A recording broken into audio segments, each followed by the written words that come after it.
আগামীতে কোনো দল ক্ষমতায় আসার পরে জুলাই জাতীয় সনদ বাস্তবায়ন না করে বা ভায়োলেট করে ফ্যাসিবাদ ঠিকই আবার ফিরে আসবে। জুলাই জাতীয় সনদের আইনগত ভিত্তি থাকতে হবে। উৎসবমুখর নির্বাচন তিনি জাতিকে উপহার দিতে চান। যেহেতু এখনো পর্যন্ত আমরা চূড়ান্তভাবে ঐক্যমতে পৌঁছাতে পারিনি এবং বিশেষ করে জুলাই জাতীয় সনদ কিভাবে বাস্তবায়ন হবে সেক্ষেত্রে এখনো পর্যন্ত সেটি নিয়ে আমাদের মধ্যে ভিন্নমত রয়েছে।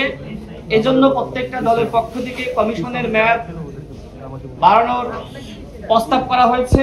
যেহেতু 2018 সালের সংস্কার আন্দোলনকে কেন্দ্র করেই পরবর্তীতে আবারও যখন 24 সালে কোটা ফিরে আসে এবং এই ঘটনাকে কেন্দ্র করেই মূলত গণ অভ্যুত্থানের প্রেক্ষাপট রচিত হয়েছে।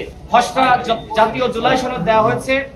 সেই জুলাই সনদে যাতে 2018 সালের কোটা সংস্কার আন্দোলন অন্তর্ভুক্ত করা হয় সে ব্যাপারে আমরা লিখিতভাবে মতামত দিয়েছি। গণ অধিকার পরিষদ জুলাই জাতীয় সনদে স্বাক্ষর করতে আগ্রহী এবং আজকে যে দলগুলো এসেছে প্রত্যেকটা দল তারা মনে করে এই জুলাই জাতীয় সনদে আমাদের সবার উচিত স্বাক্ষর করা। সেখানে এমন কিছু অন্তর্ভুক্ত থাকা উচিত যাতে করে আগামীতে কোনো দল ক্ষমতায় আসার পরে যদি জুলাই জাতীয় সনদ বাস্তবায়ন না করে বা ভায়োলেট করে সেক্ষেত্রে যাতে ওই দল বা সরকারের ক্ষমতা অবৈধ বলে বিবেচিত হয়। আমাদের দলের পক্ষ থেকে আমরা বলেছি জুলাই জাতীয় সনদের অবশ্যই আইনগত ভিত্তি থাকতে হবে। বিভিন্ন দল বিভিন্ন প্রস্তাব দিয়েছে। আমাদের দলের পক্ষ থেকে আমরা যেটি বলেছি ঐক্যমতের ভিত্তিতে যে প্রক্রিয়ার মাধ্যমে এই জুলাই জাতীয় সনদ গৃহীত হোক না কেন অবশ্যই এর একটি আইনগত ভিত্তি থাকতে হবে।